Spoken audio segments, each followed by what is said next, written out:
Now these are parts of a drive shaft or drive propeller. Okay, in this application, these use end caps with these little needle bearings in it, and they have to be pressed in. And this is one of the things you want to look for as far as play when you do it assembled under the vehicle. You want to try to look for the play inside the yoke, which is here. This is the yoke here. And those end caps have to be pressed in here and here, as well as here and here. And this is the slip part of the yoke here.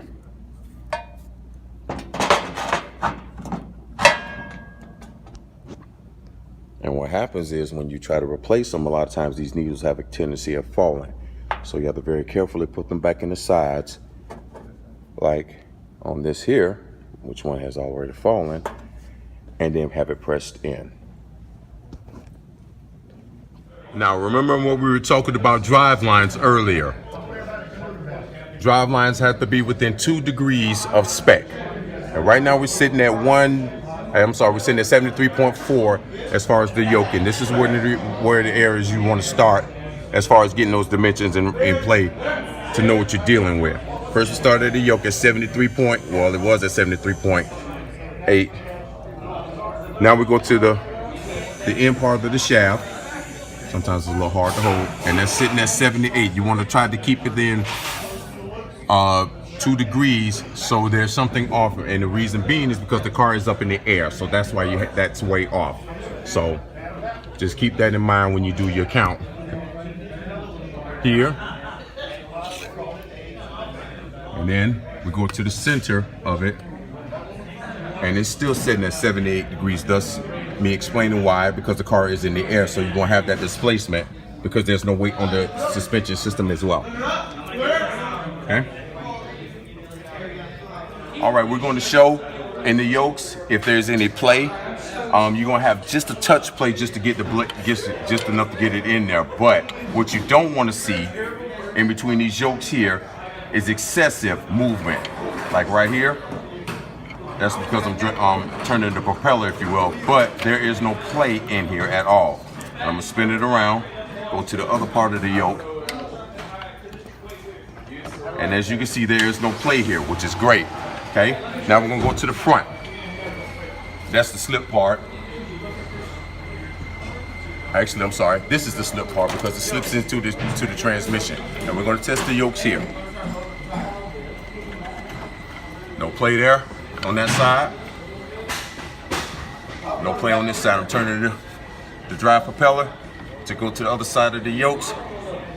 No play.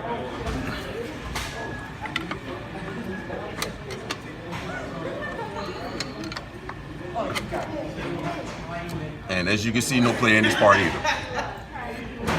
Okay, and that concludes this test. Now we're going to show you about runoff using this dial indicator on this Cherokee.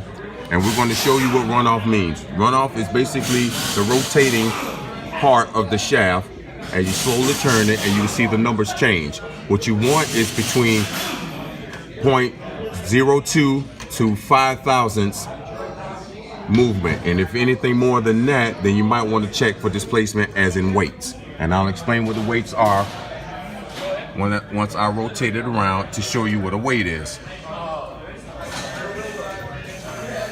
I can find one actually. Here we go.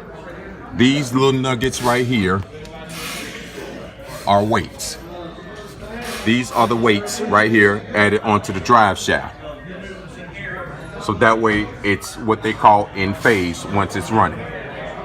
And then the dial indicator is indicating that it only moves 3 thousandths,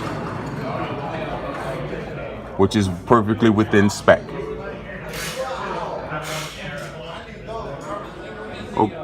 Okay, now we're checking the drive line measurements, and it has to be within 2 degrees of spec.